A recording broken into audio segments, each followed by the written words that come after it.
भक्तों को हृदय से धन्यवाद देने के लिए अभी हम लोग मंगलाचरण करते हैं। ओम अज्ञान तिमिरांधस्य ज्ञानांजन शलाकया चक्षुरुन्मीलितं येन तस्मै श्री गुरुवे नमः। श्री चैतन्य मनोभीष्टं स्थापितं येन भूतले स्वयं रूप कदा मह्यं ददाति स्वपदान्तिकं।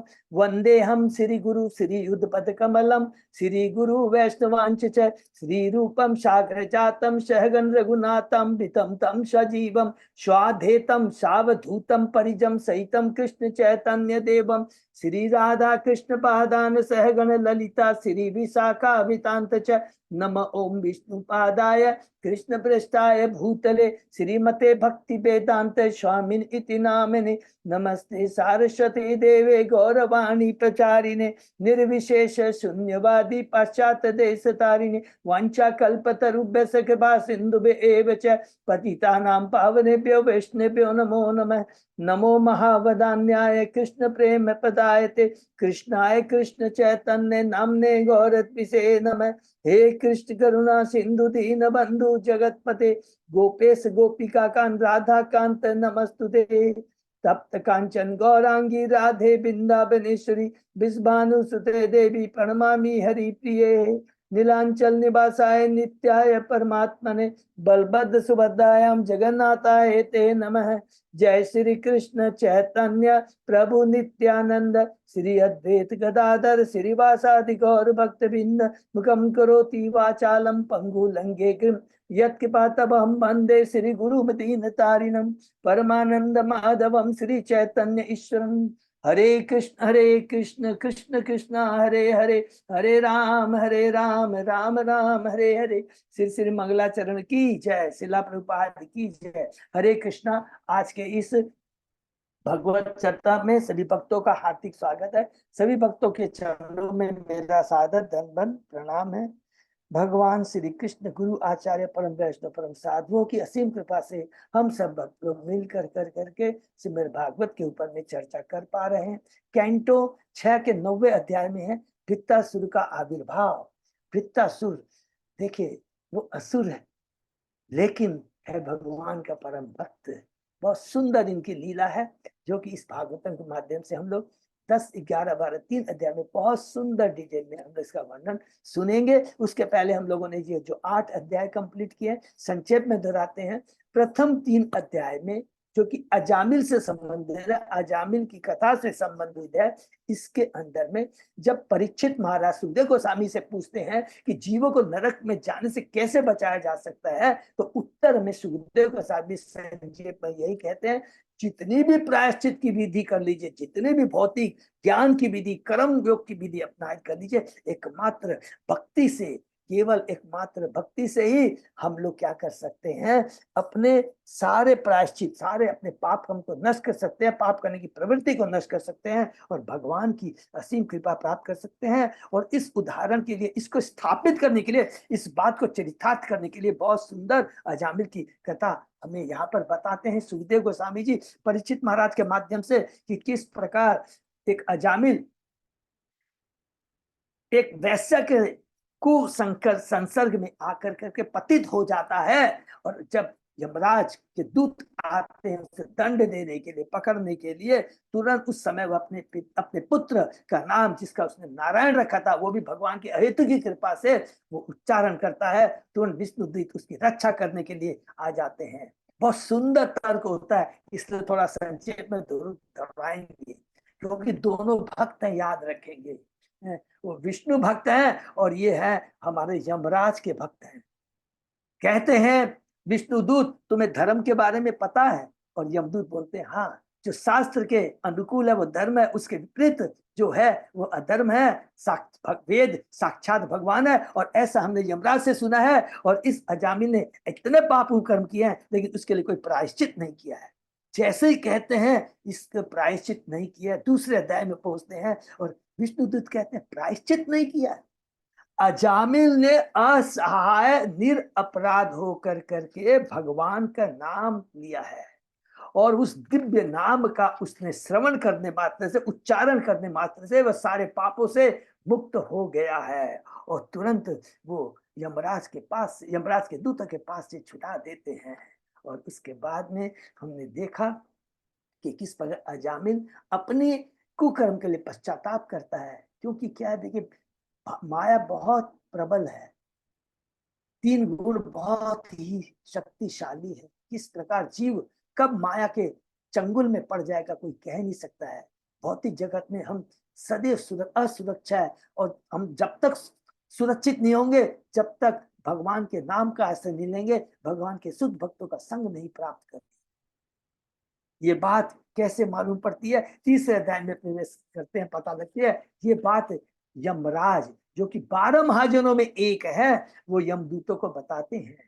जब यमदूत कहते हैं कि देखिए आपके आदेश के अनुसार हम उस अजामिल को, जिसने इतने पाप कम किए थे, आपके आदेश अनुसार हम उसको लेके आ रहे थे, लेकिन जैसे उसने जोर जोर से हरि नारायण का नाम का उच्चारण किया, तुरंत वो विष्णुदूत आते हैं और वो शक्ति के द्वारा हमने जो अजामिल को बांध रखा था उसकी उस रस्सी को काट देते हैं, बंधन की रस्सी को काट देते हैं, और वहां बहुत खुश हो जाते हैं। यमराज क्यों खुश होते हैं?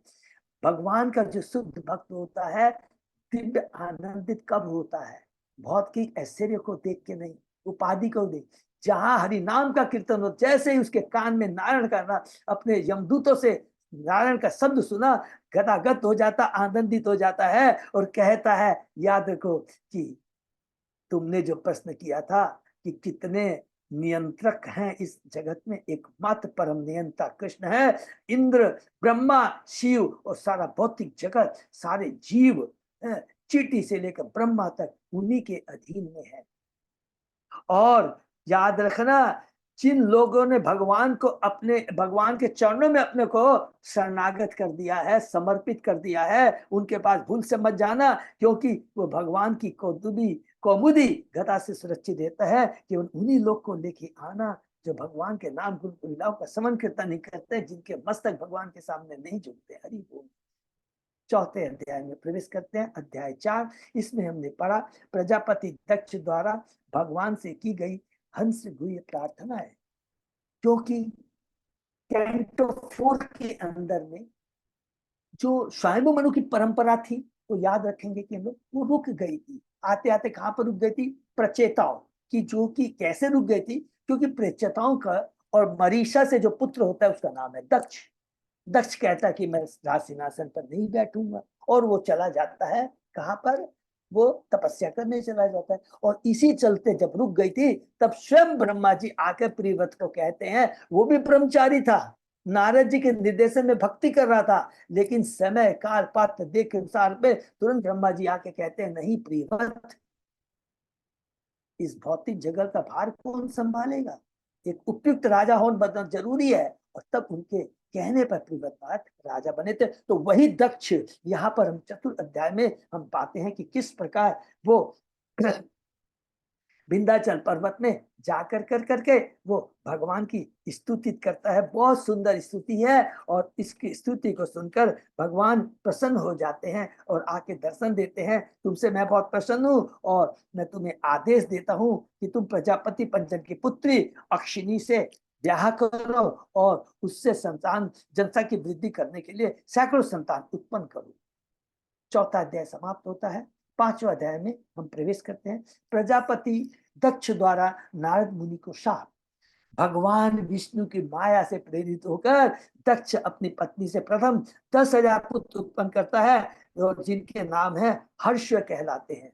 वो भी अपने पिता के आदेश के अनुसार नारायण सरोवर में, जो सिंधु नदी सागर के पास में है, वहां पर जाते हैं, तपस्या करते हैं। और किस प्रकार नारद मुनि आकर कर करके उन्हें भक्ति का ज्ञान देते हैं और उनमें विरक्ति उत्पन्न करते हैं, और वो निश्चय करते हैं कि हम गृहस्थ जीवन को न अपना करके ब्रह्मचारी जीवन को अपनाएंगे। दक्ष क्रोधित हो जाता है, लेकिन ब्रह्मा जी आके शांत करते हैं, कहते हैं कोई बात नहीं। और उसके बाद में वो पुनः 1,000 पुत्र उत्पन्न करता है, और उन पुत्रों को भी जो सवलाश्व कहलाते हैं, नारद जी भक्ति का मार्ग दिखा करके उन्हें ब्रह्मचर्य बना देते हैं। दक्ष क्रोधित हो जाता है और बहुत सारे अपशब्द यूज करता है, उनको अपमानित करता है नारद जी को। लेकिन नारद जी तस्य मस कुछ भी उत्तर नहीं देते हैं। और उसके स्वीकार और जब वो साप देता है कि तुम एक स्थान में बहुत दिन तक नहीं रह पाओगे, तो दक्ष के साप को नारद मुनि ने यह कहकर कि मैं तुम्हारे शाप को स्वीकार करता हूं, क्योंकि ये शाप नहीं है, ये तो वरदान है मेरे लिए, क्योंकि मैं पूरे ब्रह्मांड में मैं अब घूम पाऊंगा, एक जगह नहीं रुकूंगा, और भगवान के नाम गुण लीलों का, हर भगवान के नाम गुण रूप और लीलाओं का प्रचार करूंगा। हरि बोल। छठे अध्याय में प्रवेश करते हैं। शीर्षक है दक्ष की कन्याओं का वंश। दक्ष ने पुनः, ब्रह्मा जी आते हैं, बहुत क्रोधित रहता है, ब्रह्मा जी आते हैं, कहते क्रोध मत करो, और कहते हैं कि इस बार तुम क्या है, अपनी पत्नी अश्विनी से कन्याएं उत्पन्न करो। और उसने 60 कन्याएं उत्पन्न की, जो कि अलग अलग, जैसे धर्मराज को, कश्यप मुनि को, चंद्रदेव को दे दी गई। और उसमें हमने पढ़ा, बहुत डिटेल में पढ़ा, और विशेष करके हमने पढ़ा कि 12 आदित्य के बारे में, जो कश्यप और अदिति से हुए थे, जो 12 जो देवता जो आदित्य कहलाए, और उसके अंदर में त्वष्टा नाम का एक ब्राह्मण देवता है। और वह आगे चलकर किस प्रकार दीति की पुत्री है, वो असुर दैत्य परिवार से है, रचना से ब्याह करता है, और उसे पुत्र उत्पन्न होता है जिसका नाम है विश्वरूप। आगे चलकर यही विश्वरूप देवताओं का पुरोहित बनता है। तो हम लोग 7वें अध्याय में प्रवेश करते हैं। शीर्षक इंद्र द्वारा गुरु बृहस्पति का अपमान। बहुत सुंदर अध्याय है कि किस प्रकार हम बद्धजीव, एक जीव कितना ज्यादा ऐश्वर्य है, वो ऐश्वर्य में अगर उस ऐश्वर्य को अपनी इंद्रिय तृप्ति में लगाता है, तो वो हमारे पतन का कारण बनता है। और ये उज्जवल उदाहरण है इंद्र का, जो कि किस प्रकार वह अपने ऐश्वर्य के मद में आकर करके देवताओं के गुरु इंद्र बृहस्पति का अपमान करता है, और किस प्रकार उस अपमान के चलते वो सारे यश, उसके ऐश्वर्य खत्म हो जाते हैं, और उसका पूरा लाभ उठा कर करके असुर उस पर आक्रमण करते हैं, और उसके सारे साम्राज्य को जीत लेते हैं। इस प्रकार इंद्र ब्रह्मा जी के पास जाता है, और ब्रह्मा जी एक ही बात कहते हैं, उसको हमको रिपीट करना है। तुम लोगों ने अपने ऐश्वर्य में आकर उस बृहस्पति ब्राह्मण का अनादर किया है, जो परम ब्रह्म ज्ञाता है और इंद्रियों को बस में रखने वाले हैं, वे ब्राह्मणों में श्रेष्ठ है। फिर उनको डांटते हैं, उसके बाद कहते हैं कोई बात नहीं, तुम लोग, क्योंकि भगवान का भक्त बहुत दयालु होता है, उनको किसके पास भेज देते हैं, ब्रह्मा जी उनको विश्वरूप के पास भेज देते हैं। कहते हैं जाओ विश्वरूप को और स्वीकार, विश्वरूप के पास जाओ और उसको अपना गुरु स्वीकार करो। और किस प्रकार देवता विश्वरूप के पास जाते हैं, विनती करते हैं, और विश्वरूप उनके रिक्वेस्ट को, उनकी प्रार्थना को एक्सेप्ट कर लेता है। और उसके बाद विश्वरूप ने उनको नारायण कवच दिया, और उसके माध्यम से उन्होंने, इंद्र ने, देवताओं ने असुरों पर विजय प्राप्त की, और अपना खोया हुआ ऐश्वर्य पुनः प्राप्त कर लिया। 8वें अध्याय में हम पहुंचते हैं, नारायण कवच। ये बहुत सुंदर है। इसके अंदर में कि देख तो कि देवता जब तक सदैव भगवान की भक्ति से युक्त नहीं रहते हैं, गलती करते हैं, पश्चाताप करते हैं, ब्रह्मा जी के पास जाते हैं, देवता के पास पुनः गलती करते हैं, और उसके बाद में फिर पश्चाताप करते हैं। तो वही गलती इंद्र ने की। फिर इंद्र ने जब एक दिन देखा कि उनके गुरु पुरोहित विश्व रूप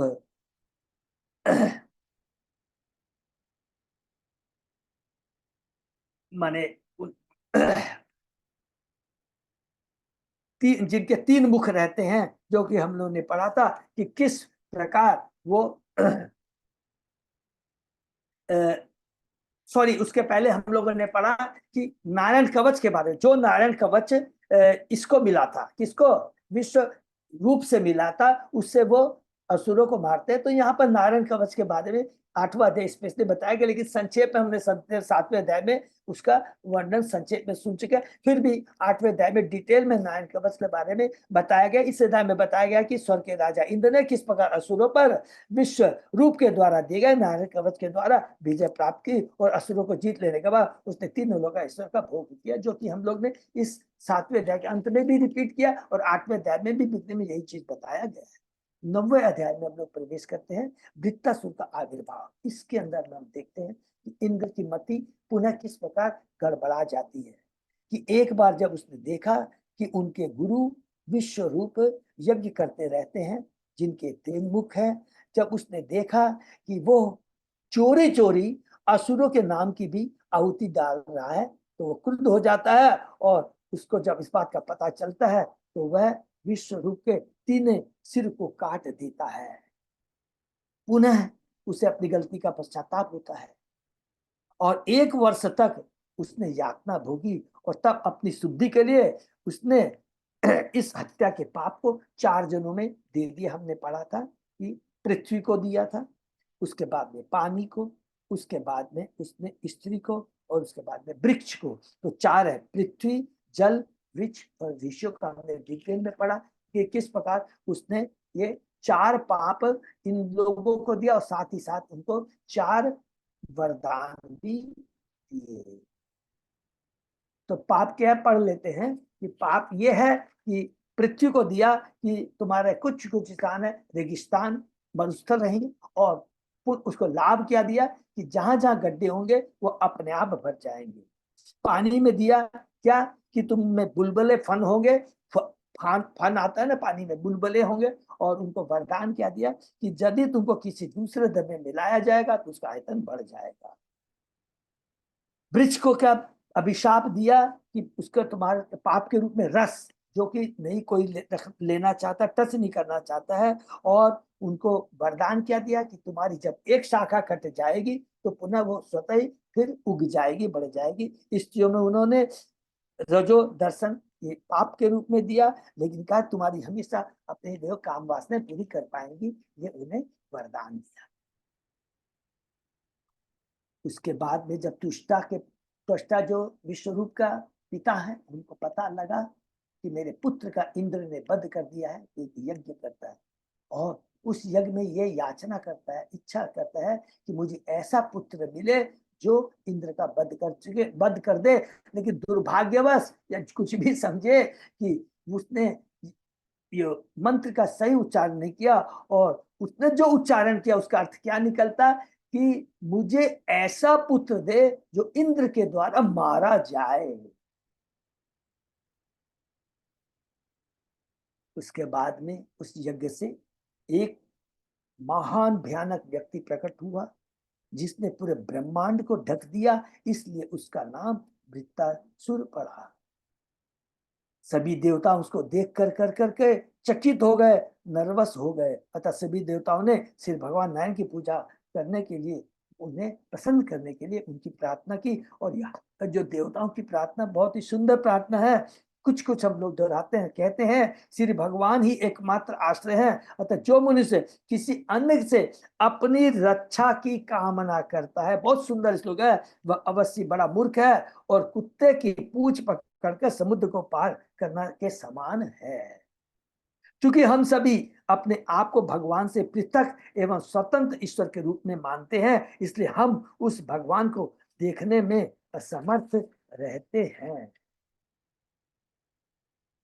हे श्री भगवान, हे नारायण, हे वासुदेव, हे पुरुष, हे परम अनुभव साक्षात मंगल, हे परम वरदान स्वरूप, अपरिवर्तनीय अत्यंत दयालु, हे दिस जगत के आधार, हे समस्त लोकों के स्वामी, हे लक्ष्मी देवी के पति, आपका साक्षात्कार केवल वही श्रेष्ठ भक्त सन्यासी कर पाते हैं जो भक्ति योग में पूर्णता अपने को संलिग्ध रखते हैं और कृष्ण भावनामृत का प्रचार करते हैं, उपदेश देते रहते हैं। वे अपने ध्यान को आप में ही केंद्रित कर रखते हैं, अपने शुद्ध अंतःकरण में वे आपके स्वरूप को ग्रहण करते हैं। ये शुद्ध भक्तों के लक्षण है, उन्हीं को आप दर्शन देते हैं। आपको किसी आश्रय की आवश्यकता नहीं है, आप तो पूर्ण स्वतंत्र हैं, आप इस दृश्य जगत के कारण हैं। और अपरिवर्तित रूप में इस भौतिक जगत में भौतिक अवयव की पूर्ति करते हैं। आप स्वतः इसकी सृष्टि पालन तथा संहार करते हैं, किंतु किंतु तो भी भौतिक कार्यों में व्यस्त प्रतीत होते हुए भी आप समस्त गुणों से परे हैं। अर्थात ये हम लोगों ने पढ़ा था, ये भगवान का विशेष गुण है कि भौतिक जगत में कार्योदक्षाय विष्णु क्षिरोदक्षाय विष्णु गरुदक्षाय विष्णु के रूप में सृष्टि का सृष्टि पालन संहार करते हैं, लेकिन कभी भी इस भौतिक जगत से आप लिप्त नहीं होते। आप अपने भक्तों के लिए आनंद के स्रोत हैं और ज्ञानहीन अभक्तों के लिए है। तो जो आपके शरणागत हैं वो दिव्य आनंद का अनुभव करते हैं, और जो आप अभक्त हैं वो सदैव भयभीत रहते हैं। उदाहरण के लिए बहुत सुंदर एग्जाम्पल दिया था, जब नरसिंहदेव प्रकट हुए तो प्रहलाद महाराज ने उन्हें परम शांति के रूप में देखा, किंतु असुर पिता हिरण्यक्ष ने उन्हें अपनी मृत्यु के रूप में देखा। फिर कहते हैं, हे मधुसूदन, जिन्होंने आपकी महिमा के समुद्र की एक भी अमृत बूंद को चख लिया है, उनके मनों में निरंतर आनंद की धारा प्रभावित होती रहती है। ऐसे वक्त समस्त भौतिक इच्छाओं से भूत होकर सभी जीवात्माओं के वास्तविक मित्र होते हैं। वे अपने मन को आप में समर्पित करके दिव्य आनंद उठाते हुए जीवन के असली उद्देश्य को प्राप्त करने में कुशल होते हैं। अतः एक बुद्धिमान व्यक्ति भक्त आपकी भक्ति को किस प्रकार त्याग सकते हैं। हे भगवान, जब जब असुर शक्तिशाली हुए हैं, आप वामन, नरसिंह, बराह, ऋग्र इत्यादि भिन्न भिन्न अवतारों में प्रकट होकर असुर दानों का दंड दिया है। हे भगवान, आप हमें अपना शाश्वत दास तथा भक्त मानकर हम पर प्रसन्न हो और हमारे ऊपर दया करें। आप हम सबों की उस चिंता को दूर करें जो वृत्तासुर के कारण उत्पन्न है और सदैव हमारे हृदय को कष्ट देती है। तो ये लास्ट प्रार्थना हमने सुनी थी। क्या कहते हैं कि हम लोग दुखी हैं वृत्तासुर को देखकर। तो ये फर्क होता है, थोड़ा सा रिपीट कर लेते हैं, देवताओं में और परम भक्त में। इन पर ये कष्ट आया तो देवता हिल जाते हैं एकदम और चिंतित हो सकते हैं। इसके विपरीत हमने प्रहलाद महाराज को देखा, उसका पिता उसको कितने कष्ट देता है, लेकिन कभी कंप्लेन नहीं करता है, कभी भी कंप्लेन नहीं करता है कि हे भगवान आओ मुझे बचाओ। ये फर्क होता है देवताओं में और जो भगवान के परम भक्त होते हैं। हरिदास ठाकुर को 22 बाजार में कोड़े पड़ते हैं, लेकिन जाकर के कभी भी कंप्लेन नहीं करता है कि मुझे कष्ट। तो यहाँ तक हमने पढ़ा, उसके आगे हम लोग आज और पढ़ते। ओम नमो भगवते वासुदेवाय, ओम नमो भगवते वासुदेवाय, ओम नमो भगवते वासुदेवाय। नारायण नमस्कृत नरम चैव नरोत्तमं देवी सरस्वती व्यासं ततो जयम् उदीरे। नष्प्रायेषु अभद्रेषु नित्यं भागवत सेवया भगवती उत्तम श्लोके भक्ति भवति नैष्ठिकी। कृष्णाय वासुदेवाय देवकी नंदनाय च नंद गोप कुमाराय गोविंदाय नमो। आराधयो भगवान भजेश तनय ततदाम वृंदावनम रमया काचित उपासना व्रजवधूवर्गेण्य कल्पिता। श्रीमद्भागवतम प्रमाणम अमलम प्रेमा पुमर्तो महान। श्री चैतन्य महाप्रभो मतमिदम तत् आदरो न पर। हरे कृष्ण कृष्ण कृष्ण हरे हरे, हरे राम राम राम हरे हरे। कैंटो 6 अध्याय 9 श्लोक नंबर 42 प्रभु। हाँ, हरि बोल, थैंक यू सो मच। श्लोक number 42 thank you so much. हम लोग शुरू करते हैं। अथ भगवान तव अस्माभिः दिव्य माया विनोदस्य सकल जीव निकायानां अंत हृदेषु बहि अपि च ब्रह्म प्रत्यकात्म स्वरूपेण प्रधान रूपेण च यथा देह काल देहस्थान विशेषम ततो उपदानो उपलम्ब कथया अनुभवतः सर्व प्रत्यय साक्षिण आकाश शरीरस्य साक्षात पर ब्रह्म परमात्मन कियानीय वा अर्थ विशेषो विज्ञापनीय स्यात् विस्फुलिंग आदि भी इव हिरण्य रेतसः। हे भगवान, जिस प्रकार अग्नि की छोटी छोटी चिंगारियां पुण्य आदि अग्नि का कार्य करने में समर्थ है, वैसे आपकी चिंगारी रूप हम सभी अपने जीवन के स्तर बता पाने में अक्षय। आप पूर्ण ब्रह्म हैं, अतः हमें आपको बताने की, क्योंकि आप जिस जगत के आदि कारण, इसके पालक तथा संपूर्ण सृष्टि के संहर्ता है। आप अपनी दिव्य तथा भौतिक शक्तियों से विदाई करते रहते हैं, क्योंकि आप ही इस समस्त शक्तियों के नियामक हैं। आप अंतःकरण में ब्रह्म ब्रह्म के रूप में और बाह्यतः भौतिक सृष्टि के अवयव के रूप में स्थित है। अतः भगवान प्रत्येक में देखिए सर्वव्यापी है। अतः यद्यपि आप विभिन्न अवस्थाओं, विभिन्न कालों तथा स्थानों और विभिन्न देहों में प्रकट होते हैं, हरि बोल, तो भी हे श्री भगवान, आप ही समस्त कारणों के कारण, वास्तव में आप ही मूल तत्व हैं। आप समस्त गतिविधियों के साक्षी हैं, किंतु आकाश के समान सर्वक होने के कारण किसी के द्वारा स्प्री नहीं, किसी के प्रति आसक्त, किसी से अटैच नहीं है। आप पर ब्रह्म परमात्मा के रूप में प्रत्येक वस्तु के साक्षी है। परमात्मा के रूप में वो साक्षी है हमारे हृदय में बैठ करके। हे भगवान, आपसे कुछ भी छिपा नहीं है। कितना सुंदर देखिए, मैं भगवता भगवान ईश्वर तत्व को यहाँ पर देवता है बता रहे हैं। परम सत्य की तीन अवस्था है, ब्रह्म परमात्मा तथा श्री भगवान। ब्रह्मेति परमात्मा भगवान इति शब्द। भगवान अर्थात श्री भगवान ब्रह्म तथा परमात्मा प्रत्येक प्राणी के हृदय में स्थित है। किंतु भगवान जो भक्तों के द्वारा आराध्य है, वह समस्त कारणों का भूल कर शुद्ध भक्त जानता है कि कुछ भी ऐसा नहीं जो श्री भगवान को ज्ञात न हो। अतः भक्त की सुविधाओं असुविधाओं को उनके निवेदन करने, ये बहुत सुंदर, इसको प्लीज लाइन कर लेंगे।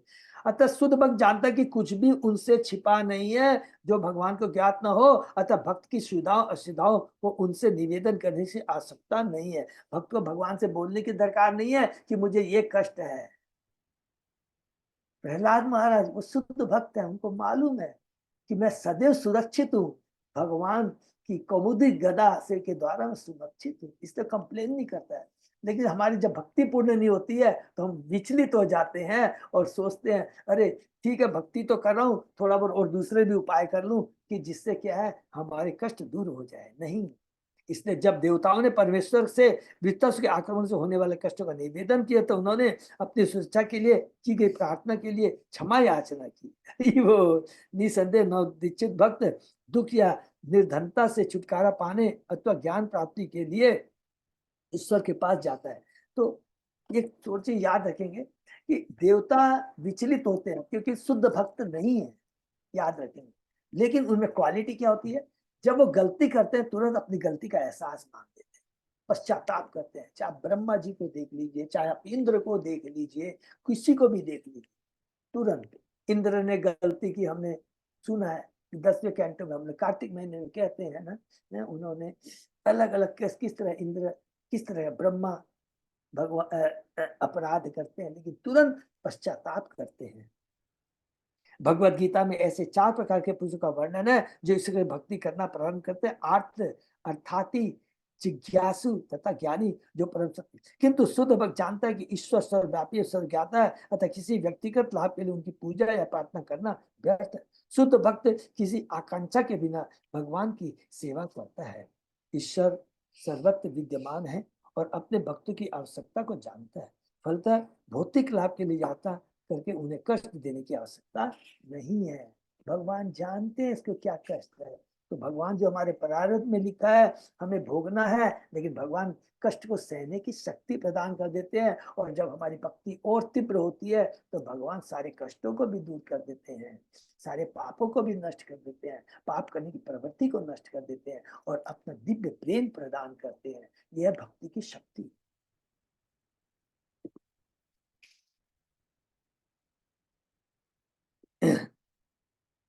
अतएव स्वयं तत् उपकल्पय अस्माकं भगवतः परम गुरु तव चरण सतपलाशात छायां विविध वृजिन संसार परिश्रमो परिश्रमो समनीन उपश्रितानां वयम यत कामेन उपसादिता। ये भगवान आप सब ज्ञाता है, आप अच्छी तरह जानते हैं कि हम आपके शरण में क्यों आए हैं, जिनकी छाया समस्त भौतिक अशांतियों से छुटकारा दिलाने वाली, क्योंकि आप परम गुरु हैं और सब कुछ जानते हैं। अतः हमने आदेश प्राप्त करने के लिए आपके चरण कमलों का आश्रय लिया है। कृपया हमारे दुखों को दूर करके हमें शरण दीजिए। आपके चरण को पूर्ण समर्पित भक्त के एकमात्र आश्रय है और इस भौतिक जगत के संतापों को सम्मीन करने में एकमात्र साधन है। हरि हो, एकमात्र कृष्ण है और कोई दूसरा नहीं कर सकता। मनुष्य को भगवान के चरण कमल की छाया का ही आश्रय लेना चाहिए, तभी उसे विचलित करने वाले समस्त भौतिक संताप उसी प्रकार सम्मित हो सके जिस प्रकार विशाल वृक्ष की छाया में झुलसने वाली धूप का ताप तुरंत सम्मित हो जाता है। हरि बोल। अतः बद्ध जीव का एकमात्र लक्ष्य ईश्वर के चरण कमलों की प्राप्ति होना चाहिए। ईश्वर के चरण को शरण पाकर बद्ध जीव के समस्त सांसारिक संतापों का शमन हो जाएगा। अथो ईश जही त्वाष्ट्रम ग्रस्तम भुवन भुवन त्रयम ग्रस्तानि येन न कृष्ण तेजांसी अस्त्र आयुधानि च। अतः हे परम नियंता, हे भगवान श्री कृष्ण, त्वष्टा के पुत्र इस घातक असुर वृत्तासुर का संहार कीजिए। उसने हमारे समस्त शस्त्रास्त्र युद्ध की सारी सामग्री हमारे बल तथा तेज को निगल रखा है।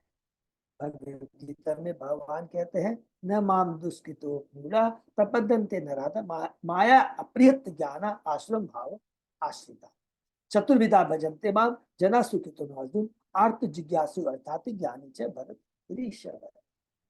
माया द्वारा हरे हुए ज्ञान वाले आसुरी स्वभाव को धारण किए हुए मनुष्यों में अधम और पाप करने वाले मूल मेरी शरण में नहीं आते। हे भारत, विपदाग्रस्त धन की इच्छा रखने वाले जिज्ञासुगण ये चार प्रकार के पुण्यात्मा मेरी भक्ति करते हैं। बहुत ये दोनों इंपॉर्टेंट श्लोक है भगवद गीता के 7वें अध्याय का 15 और 16।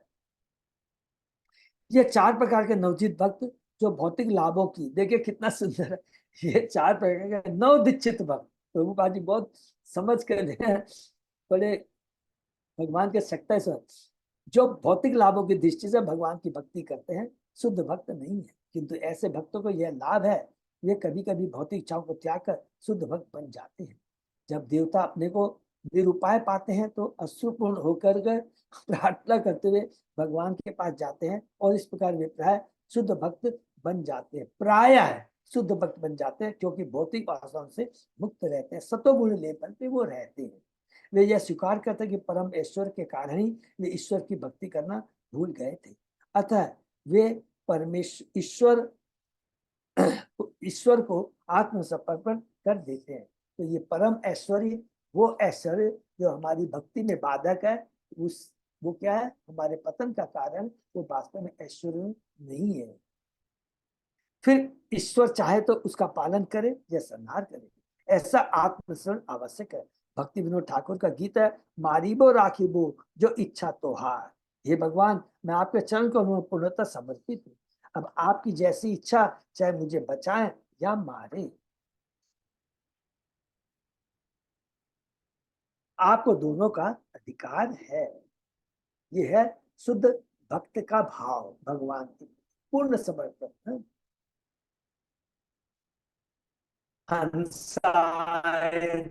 निलयाय निरीक्षा निरीक्षकाय कृष्णाय मृष्ट यशसे निरुपक्रमाय सतसंग्राय भवपांत निजाश्रम आपतो परिष्ट गतये हरे नमस्ते। हे भगवान, हे परम शुद्ध, आप सबों के अंतस्थल में रहते हैं और बद्ध जीवों की समस्त आकांक्षाओं तथा गतिविधियों का निरीक्षण करते हैं। श्री कृष्ण के रूप में विख्यात हे श्री भगवान, आपका यश अत्यंत प्रकाशमान है, आपका आदि नहीं क्योंकि आप प्रत्येक वस्तु के अंत है। शुद्ध भक्त इससे परिचित है क्योंकि आप शुद्ध तथा सत्यनिष्ठ के लिए सुगम है।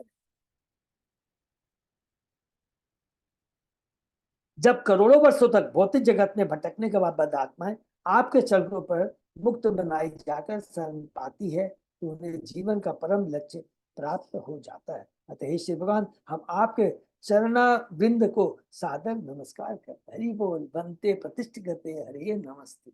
आपको चरण वृंद में हम नमस्कार करते हैं। देवतागण वास्तव में भगवान विष्णु से अपने कष्टों का मोचन चाहते थे, किंतु अब वे सीधे भगवान श्री कृष्ण के ही पास पहुंचे। यद्यपि भगवान विष्णु तथा भगवान श्री कृष्ण में कोई अंतर नहीं है, किंतु तो भगवान कृष्ण अपने वासुदेव रूप में इस लोक में परित्राण साधुना विनाशाय च दुष्कृताम, अपने भक्तों को बचाने तथा दुष्टों को वध करने के लिए अवतार लेते हैं। स्वयं कृष्ण अवतार लेते हैं, माने अलग अलग रूपों में भगवान अपने कृष्ण अपने वासुदेव रूप में इस लोक में अलग अलग रूपों में अवतार लेते हैं। असुर अथवा नास्तिक सदैव देव या भक्तों को सताते रहते, अतः नास्तिकों तथा असुरों को दंड देने और अपने भक्तों की रक्षा पूर्ति करने के लिए श्री कृष्ण अवतार लेते हैं। प्रत्येक वस्तु का आदि कारण होने का श्री कृष्ण विष्णु तथा नारायण से ऊपर है। यद्यपि भगवान के इन रूपों में कोई अंतर नहीं है, जैसा कि ब्रह्म संहिता में कहा गया है। दीपार्चिरिव ही दशांतरम अव्युपेत, सॉरी ऐसे पढ़ते हैं, दीपाचि एव ही दशांतर अव्युपेत्य दीपातये विवृत हेतु समान धर्म यश आदक यदातक एव ही च विष्णुतया विभाति गोविंदमादि पुरुषम तमहं भजामि। श्री कृष्ण विष्णु के रूप में उसी प्रकार विस्तार करते हैं जिस प्रकार एक जलता दीपक दूसरे को जलाता है। यद्यपि दोनों दीपक की शक्ति में अंतर नहीं होता, किंतु श्री कृष्ण आदि दीपक के समान है, इसीलिए उनको सर्व कारण कारणम कहा गया। यहाँ मिष्ट यशस्य शब्द महत्वपूर्ण है, क्योंकि श्री कृष्ण भक्तों को संकट से छुड़ाने के लिए प्रसिद्ध है। जो भक्त श्री कृष्ण में पूर्णता समर्पित होता है और जिसका एकमात्र उद्धारक श्री कृष्ण रहता है, उसे अकिंचन कहते हैं। महारानी कुंती ने अपनी स्तुति में भगवान को अकिंचन अर्थात भक्त का धन कहा गया है। जो बद्ध जीवन के बंधन से मुक्त हो जाते हैं वे वैकुंठ लोक को जाते हैं, जहाँ उन्हें 5 प्रकार की मुक्तियां प्राप्त होती है: सायुज्य, सालोक्य, सारूप्य, शाक्य, बास्य तथा माधुर्य। वे ये रस श्री कृष्ण से उदित है, जैसा कि विश्वनाथ चक्रवर्ती ठाकुर ने कहा, आदि रस माधुर्य प्रेम है। श्री कृष्ण शुद्ध और आध्यात्मिक माधुर्य प्रेम के मूल है। तो एक चीज जस्ट थोड़ा सा टच कर लेंगे, जो बद्ध जीवन के बंधन से मुक्त हो जाते हैं वे वैकुंठ को जाते हैं, और जो सायुज्य वाली है वो क्या है, जो बंधन से मुक्त हो जाते हैं। इसका मतलब क्या हुआ, जिनका कोई पाप कर्म फल नहीं रह जाता है। तो इसलिए याद करवा देते हैं, हम लोग आपस में याद कर लेते हैं कि जो असुर भी होते हैं भगवान के जब द्वारा मारे जाते हैं तो सारे उनके पाप कर्म नष्ट हो जाते हैं। इसलिए वो ज्ञानी की तरह वो लोग भी ब्रह्म ज्योति में जाकर के मिल जाते हैं, उन्हें सायुज्य मुक्ति प्राप्त होती है। लेकिन जो भक्ति करता है उसी को भगवान के धाम जाने में का परमिशन मिलता है, इसलिए हमें भक्ति ही करनी है। श्री शुकवाच अथेयम इडितो जराजन सादरम त्रिदशे हरि स्वयं उपस्थानम आकन्य प्राहतान अभिनंदिता। श्री सुखदेव गोस्वामी ने कहा, हे राजा परीक्षित, जब देवताओं ने इस प्रकार से भगवान की स्तुति की तो उसे उन्होंने कृपा पूर्वक सुना और प्रसन्न होकर देवताओं को उत्तर दिया। श्री भगवान वाच प्रीतो अहम व सुरश्रेष्ठा मत उपस्थान विद्या आत्मेश्वर्य स्मृति पुंसाम भक्ति चेव यया मयि। श्री भगवान ने कहा, हे प्यारे देव, तुम लोगों ने अत्यंत ज्ञान पूर्वक मेरी स्तुति की है, अत्यंत ज्ञान पूर्वक। ये देखो, तुम लोगों के मेरे बारे में ज्ञान तो है लेकिन अपने जीवन में नहीं उतारते हो और उसके बाद में गलती कर बैठते हो। तो क्या ज्ञान में और भक्ति में अंतर है। अत्यंत ज्ञान पूर्वक मेरी स्तुति की है, जिससे मैं तुम लोगों से अत्यंत प्रसन्न हूँ। मनुष्य ऐसे ज्ञान के कारण मुक्त हो जाता है और मेरे उच्च पद को, जो भौतिक जीवन की दिशाओं से ऊपर है, स्मरण करता रहता है। ऐसा भक्त पूर्ण ज्ञान में रहकर स्तुति करने पर शुद्ध हो जाता है। मेरी भक्ति करने का यही साधन है। मेरी भक्ति करने से क्या होता है, हमारी कलुषित चेतना खत्म हो जाती है और हम शुद्ध हो जाते हैं। जैसा कि किसने कहा था, अजामिल के बारे में कहा था। श्री भगवान का अन्य नाम उत्तम श्लोक है, जिसका तात्पर्य कि चुने हुए श्लोकों से उनकी स्तुति की जाती है। भक्ति का अर्थ है श्रवण कीर्तन विष्णु, अर्थात विष्णु का जप तथा उन्हीं का श्रवण। निर्गुणवादी कभी शुद्ध नहीं हो सकते, क्योंकि वे श्री भगवान की प्रार्थना नहीं करते। यदि कभी प्रार्थना करते भी हैं तो भगवान को अर्पित नहीं होती। कभी कभी वे भगवान को अनाम कहकर अपने अपूर्ण ज्ञान का परिचय देते हैं। ये अप्रत्यक्ष रूप से यह कहकर से प्रार्थना करते हैं, आप यह हैं, आप वह हैं, किंतु वे यह नहीं जानते कि किसकी प्रार्थना कर रहे हैं। किंतु भक्त सदैव साकार की प्रार्थना करता है। माने यहाँ पर निर्विशेष, ज्यादा कंफ्यूजन नहीं हो ना, निर्विशेष, जब निर्विशेषवादी होते हैं उनके बारे में कहते हैं।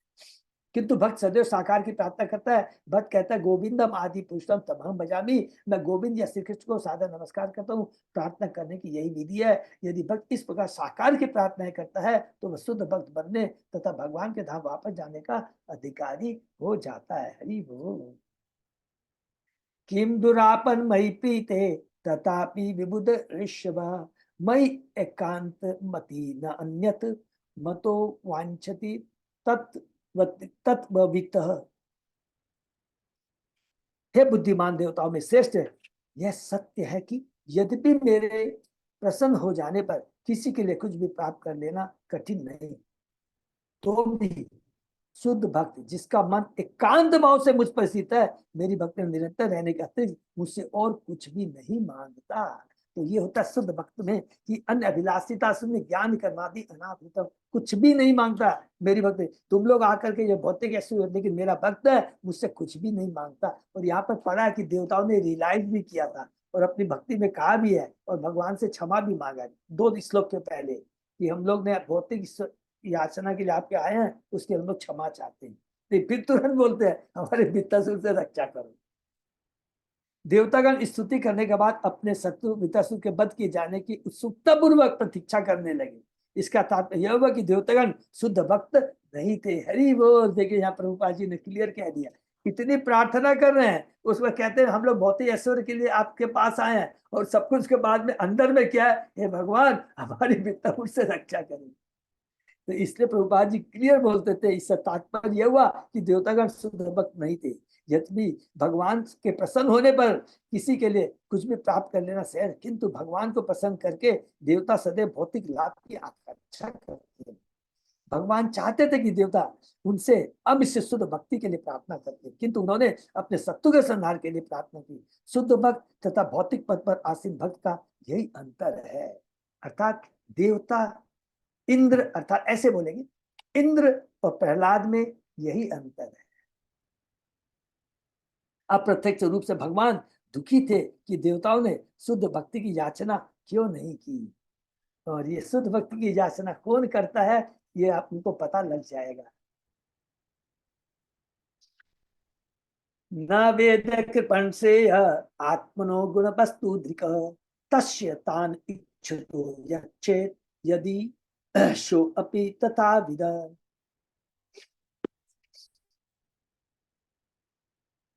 जो लोग भौतिक संपत्ति को ही सब कुछ या जीवन का परम ध्येय मानते हैं, वे कंजूस कृपण कहलाते हैं। बहुत इंपॉर्टेंट श्लोक है। वे आत्मा की परम आवश्यकता को नहीं जानते। आत्मा का भोजन क्या है, भगवान की भक्ति। यही नहीं, जो ऐसे मूर्खों की इच्छा की पूर्ति करता है उसे भी मूर्ख समझना चाहिए। मनुष्य 2 प्रकार के होते हैं, कृपण तथा ब्राह्मण। जो ब्रह्म या परम सत्य को जानता है और अपने असली हित को पहचानता है तो ब्राह्मण वैष्णव है। किंतु कृपण वह है जिसके भौतिक या अध्यात्म बुद्धि होती है, यह न जानते हुए कि मानव या देव जीवन को किस प्रकार बिताया जाए। कृपण त्रिगुण त्रिगुण जन्य वस्तुओं के प्रति आकर्षित होता है।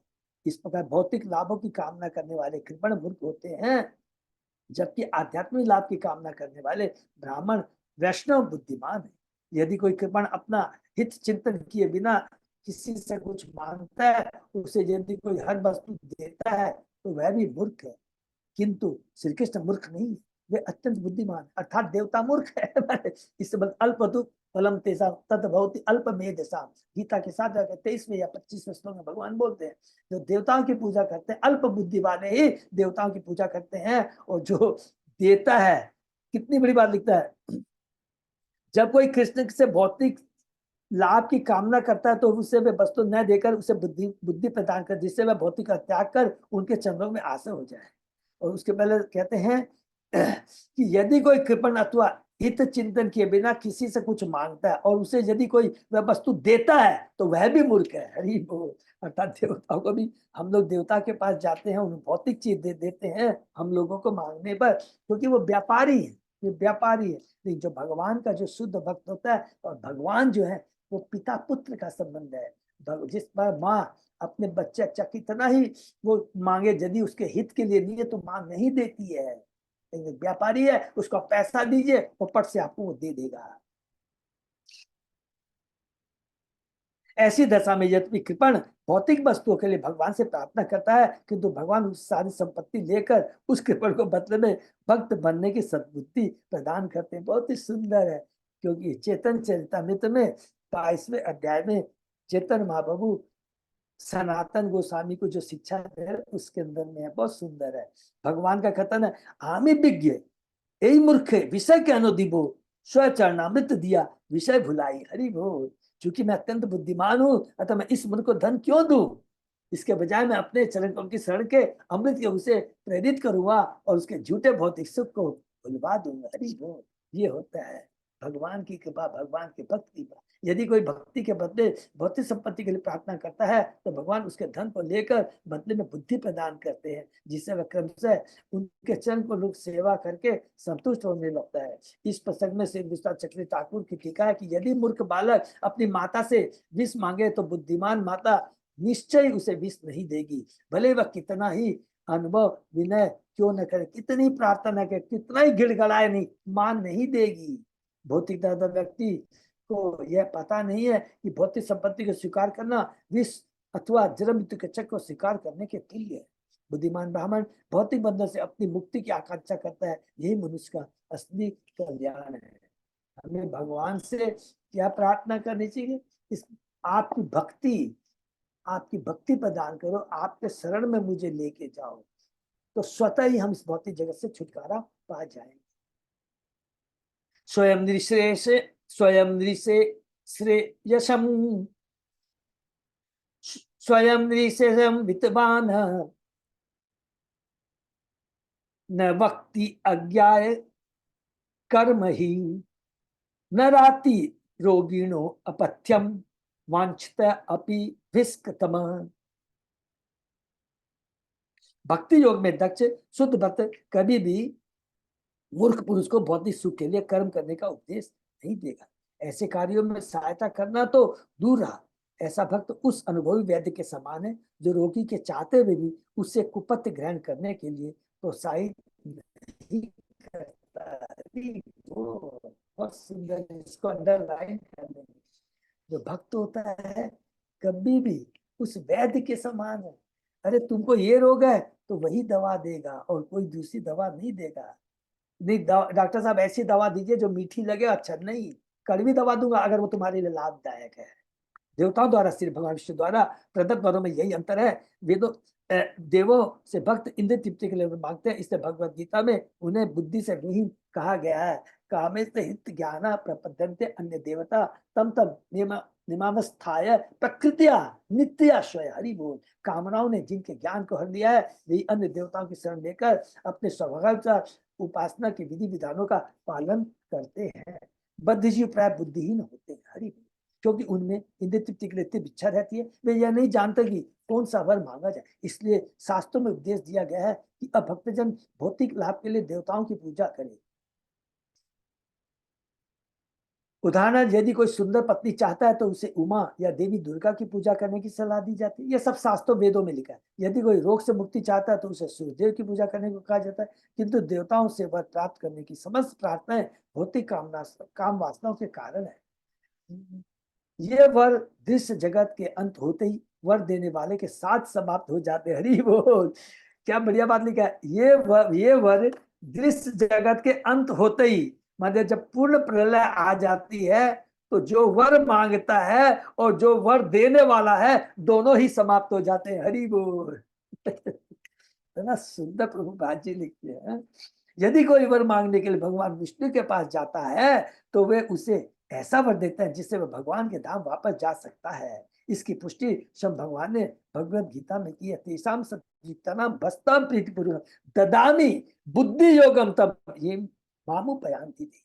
भगवान विष्णु भगवान श्री कृष्ण उस भक्त को जो निरंतर उनकी सेवा करता है, उपदेश देता है कि इस भौतिक देह की समाप्ति पर उन तक किस प्रकार पहुंचा जाए। भगवान श्री गीता में कहते हैं, जन्म कर्म च मे दिव्य मेवम यो वेति तत्वतः त्यक्ता देह पुनर्जन्म नैति मामेति सो अर्जुन। हे अर्जुन, मेरा आविर्भाव और मेरा कर्म दिव्य है। मेरा आविर्भाव भी है, वो ऐसा नहीं है, वो दिव्य है, और मेरे जो कर्म है वो भी भौतिक नहीं दिव्य है। इस पर जो मनुष्य तत्व से जानता है वह देह को त्याग संसार में फिर जन्म नहीं लेता, वरन मेरे सनातन धाम को प्राप्त होता है। ये भगवान विष्णु या कृष्ण का वर है। सभी त्यागने के बाद भक्त भगवान के धाम को जाता है। भक्त मूर्खता पूर्वक भौतिक वर मांग सकता है, भक्त मूर्खता पूर्वक मूर्खतावश भौतिक वर मांग, किंतु भक्त की प्रार्थनाओं के बावजूद भगवान की ऐसा वर नहीं देते। प्लीज इसको भी अंडरलाइन कर लें। हम अज्ञानी हैं, तीन गुणों से प्रभावित है, बद्ध जीव है, भक्ति करते हैं, भगवान के पास जाते हैं, भगवान ये दे दो, माने भौतिक चाहिए। लेकिन भगवान तो है, पिता है, माता है, लेकिन उसके बावजूद भगवान सिर के ऐसा वर नहीं देते। इसलिए जो लोग भौतिक जीवन के प्रति अतिरिक्त आसक्त है, वे सांता कृष्ण विष्णु के भक्त नहीं बनते, अपितु वे देवताओं के भक्त बन जाते हैं। ज्ञान प्रपद्यन्ते अन्य देवता। किंतु भगवत गीता में देवता द्वारा दिए गए वरों की निंदा की गई। अंतमतु फलम तत्साम तद भवति अल्प वेदसाम। अल्पज्ञ मनुष्य देवताओं की पूजा करते हैं, उनके फल सीमित तथा क्षणिक होते हैं। अब वैष्णव को अल्प बुद्धि वाला मूर्ख माना गया है। तो देवताओं के यहाँ पर हमें भगवान के पास जाना चाहिए, देवताओं के पास नहीं। भगवान यात भद्रम भी दध्यंचम ऋषि सततमम विद्या व्रत तपशारम गात्रम याचत चिरम माँ चिरम। हे मघुआ इंद्र, तुम्हारा कल्याण हो। मैं तुम्हें महान साधु दधीची दधीची के पास जाने की राय देता हूँ। पहले किसके ऊपर राय दिया था ब्रह्मा जी ने? उन्होंने कहा था तुम विश्व रूप के पास जाओ। अभी वो लोग भगवान के पास में आए हैं, इसलिए भगवान कहते हैं अब तुम लोग दधीची के पास जाओ। वे ज्ञान व्रत तपस्या में अत्यंत प्रसिद्ध है और उनका शरीर अत्यंत पुष्ट है। अब देर न लगाओ, उनके पास जाकर उनका शरीर मांगो। इस भौतिक संसार का प्रत्येक प्राणी ब्रह्मा से लेकर चींटी तक अपने शरीर को सुखी रखना चाहता है। भक्त भी सुखपूर्वक रहना चाह सकता है, किंतु उसे ऐसे वर की तनी की इच्छा नहीं रहती। चूंकि स्वर्ग का राजा इंद्र भी सुपास की कामना करता, इसलिए भगवान विष्णु ने सलाह दी कि वह दधीची मुनि के पास जाकर उसका शरीर मांग ले, जो उनके ज्ञान व्रत तथा तपस्या के कारण अत्यंत पुष्टता। देखिए, भगवान अद्भुत कर्मणा है, याद रखें, इसको कहते हैं भगवान अद्भुत कर्मणा। कैसे? भगवान देवताओं को कहते हैं उस शुद्ध भक्त के पास जाओ और उससे कहो कि तुम अपना शरीर हमें दे दो। तो भगवान ऐसा कर सकते हैं क्या? लेकिन अद्भुत कर्मणा है, भगवान अपने एक कार्य से अनेक कार्य को सिद्ध करते हैं। हरि बोल। देवताओं को क्या चाहिए? शुद्ध भक्त को क्या चाहिए? ये बड़ा उज्जवल उदाहरण है। हरि बोल। शैवा अधिगतो दध्यंग अविश्भ्याम ब्रह्म निष्कलम यत्वा अश्वशिरो नाम तयो अमर्ताम व्यधात। ऋषि दधीची दध्यंच दधीची के नाम से विख्यात है। उन्होंने ब्रह्म ज्ञान को आत्मसात किया था और फिर उसे अश्वत्थामा को दिया। कहा जाता है कि दध्यंच ने उनको अश्वमुख घोड़े के मुंह से मंत्र दिया, इसलिए वे मंत्र अश्वशिर कहलाते हैं। ऋषि दधीची से यह मंत्र प्राप्त कर अश्विनी कुमार जीवन मुक्त हो गए थे। कई आचार्यों ने अपने अपनी टीकाओं में निम्नलिखित कथा का वर्णन किया है। निस्मयार्थ वर्णम दक्ष प्रवर्ग्य ब्रह्म विद्यो दध्यंच समुपागम्य तम उच्च उच्चतुर ताश्विनो भगवान देहिनो विद्या श्रुत्वा से चाब्रवीत कर्मण्य व्यवस्थितो अद्याहम पश्चात द्वक्ष्यामि गच्छतम तयो निर्गत योरेव शक्र आगतम तम मुनिम उवाच विस जो विद्या माम वादिर अश्विनो मुनि यदि मत वाक्यम उल्लंघ्यम ब्रविषि शैसेवते शिरसिद्ध्याम न संदेह इत्युक्त्वा से ययो हरि इंद्रे गते तदाम यत्य न सत्यावुच सत्यावुच चतुर्दिजम तन्मुख तन्मुखात इंद्र गदितम सुत्वा ता उच्यतु पुनः आवाम तव सिरं छित्त्वा पूर्वम अश्वस्य मस्तकम संधास्या वस्ततो ब्रूहितेन विद्यां च नो द्विजः तस्मिन् इन्द्रे शक्षिणे पुनः संध्याय मस्तकम निजं ते दक्षिणां दत्त्वा गमिष्यावो यथागतम् एतत् छत्वा ततो वाच दद्यांज आ आर्थवर्णतस्यो प्रवर्ग ब्रह्म विद्यां च सत्कृतो असत संकित है। महामुनि दधीचि को सकाम करने से पूर्ण ज्ञान के साथ ही उच्च ब्रह्म ज्ञान भी था। यह जानकर एक बार अश्विनकार उनके पास गए और ब्रह्म विद्या का उपदेश देने के लिए प्रार्थना की। दधीचि मुनि ने उत्तर दिया, इस समय सकाम करने के लिए यज्ञ की तैयारी में व्यस्त हूं, फिर भी कभी आए। जब अश्विनिकार चले गए तो स्वर्ग इंद्र उनके पास पहुंचा और कहा, हे मुनि, अश्विनिकार तो केवल वैद्य हैं, उन्हें ब्रह्म ज्ञान का उपदेश न दे। यदि मेरे कहने पर भी आप नहीं मानेंगे तो मैं आपका सिर काट लूंगा।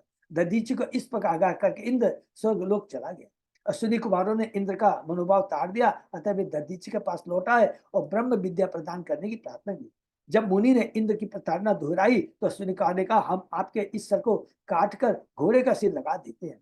आप अश्वमुख से ब्रह्म विद्या का उपदेश करें और जब इंद्र आकर इस सिर को काट देगा तो हम आपको असली सिर लगा देंगे। चूंकि दधीचि ने अश्विनी कुमारों को ब्रह्म विद्या देने का वचन दे रखा था, अतः उन्होंने उनका प्रस्ताव मान लिया। अश्वमुख से दधीचि द्वारा ब्रह्म विद्या का उपदेश जाने से उसे अश्वशीर भी कहते हैं। अजय पौधार प्रभु 2-3 श्लोक का कर ले। हाँ प्रभु कर लेते हैं। ओके। ददंच आत्मन त्वष्टे वर्म अभेद्यम मत आत्मकम विश्वरूपाय यत् प्रादात् त्वष्टो यत्त्वम् अधा ततः। ददंच का नारायण कवच नामक अभेद्य कवच त्वष्टा को मिला, जिसने इसे अपने पुत्र विष्णु को दिया और जिससे से तुमने इसे प्राप्त किया है। इसी नारायण कवच के कारण दधीचि का शरीर अत्यंत पुष्ट है, अतः तुम जाकर उनसे उनका सिर शरीर मांग लो। ये भगवान किसको कहते हैं? देवताओं को कहते हैं। युसंभ्यम आचितो अविश्भ्याम धर्मज्ञो अंगानि दास्यति ततः ते आयुध श्रेष्ठो विश्वकर्म विनिर्मित येन वित्त शिरोहर्ता मत तेज उपबृंहित। जब तुम्हारी ओर से अश्विनी कुमार दधीचि का शरीर मांगेंगे तो वे स्नेहवश अवश्य दे देंगे, उन्हें इसमें संदेह मत करो, क्योंकि दधीचि धर्म के ज्ञानी है। जब दधीचि तुम्हें अपना शरीर दे देते तो विश्वकर्मा उनकी हड्डियों से ब्रज तैयार कर देगा। यह ब्रज मेरी शक्ति से युक्त होने के कारण निश्चित रूप से वृत्तासुर का वध करेगा। हरि बोल। देखिए कितना बड़ा है कि दधीचि भगवान का परम भक्त है और भगवान की भक्ति की शक्ति के कारण उसका शरीर भी क्या है, बहुत दिव्य हो गया है। तस्मिन् विनिहते यूयं तेजो अस्त आयुध संपद भूय तपस्यत भद्रम वो न हिशंति च मत परान। जब वृत्तासुर मेरे आत्मबल ब्रह्म तेज से मर जाएगा, जब वृत्तासुर मेरे आत्म ब्रह्म तेज से मर जाएगा तो तुम्हें उन्हें अपना तेज आयु तथा संपत्ति प्राप्त हो जाएगी। इस प्रकार तुम सबका कल्याण होगा। यद्यपि वृत्ता तीनों लोगों को विनष्ट कर सकता है, किंतु तुम मत डरो कि वह तुम्हें हानि पहुंचाएगा। वह भी भक्त है और तुमसे कभी भी विद्वेष नहीं करेगा। इसको अंडरलाइन कर लेंगे। यहाँ पर लास्ट श्लोक में भगवान बोल देते हैं वह भी भक्त है और ऐसे वो मरने वाला नहीं है, वो आत्मबल से मेरे ब्रह्म तेज से वो मरेगा। भगवान का भक्त किसी से द्वेष नहीं करता। भक्तों की तो दूसरी ही बात है। जैसा कि बाद में पता चला वृत्तासुर भी भक्त था, अतः उससे यह आशा नहीं की जाती थी कि वह देवताओं से द्वेष रखेगा। निसंदेह वह स्वतः देवताओं का हित करना चाहेगा। भक्त सब कार्य के लिए अपने प्राणों की बाजी लगा देता है। चाणक्य पंडित ने कहा है, सन्निमिते वरम त्यागो विनाशे नियते क्षति। अंततः मनुष्य की सारी संपत्ति यहाँ तक कि शरीर भी नष्ट हो जाएगा। अतः यदि किसी सत्य कार्य में इसका प्रयोग हो तो भक्त अपना शरीर भी देने में नहीं कतराता। क्योंकि भगवान विष्णु देवताओं की रक्षा करना चाहते थे, अतः वृत्तासुर जो तीनों लोगों को निगल सकता था, देवताओं तक मारे जाने के लिए उद्यत तैयार हो जाएगा। हरि बोल। भक्त के लिए जीने तथा मरने में कोई अंतर नहीं होता, क्योंकि जीने पर वह भगवान की भक्ति करता है और देह त्यागने के बाद वैकुंठ लोक में वही सेवा करता है, उसकी भक्ति निर्बाध चलती है। इसको अंडरलाइन कर लेंगे लास्ट। भक्त कहीं भी रहे, भौतिक जगत में वो रहेगा तो भगवान की भक्ति करेगा। अब जब वो शरीर को छोड़ के चला जाएगा तो वैकुंठ लोक उसका जाना निश्चित है, और वहां जाके भगवान की भक्ति करेगा। हरि बात, अर्थात उसकी भक्ति कभी भक्ति निर्बाध, अर्थात वो भक्ति चलती रहती है, बिना रुकावट के चलती रहती है। हरि बोल।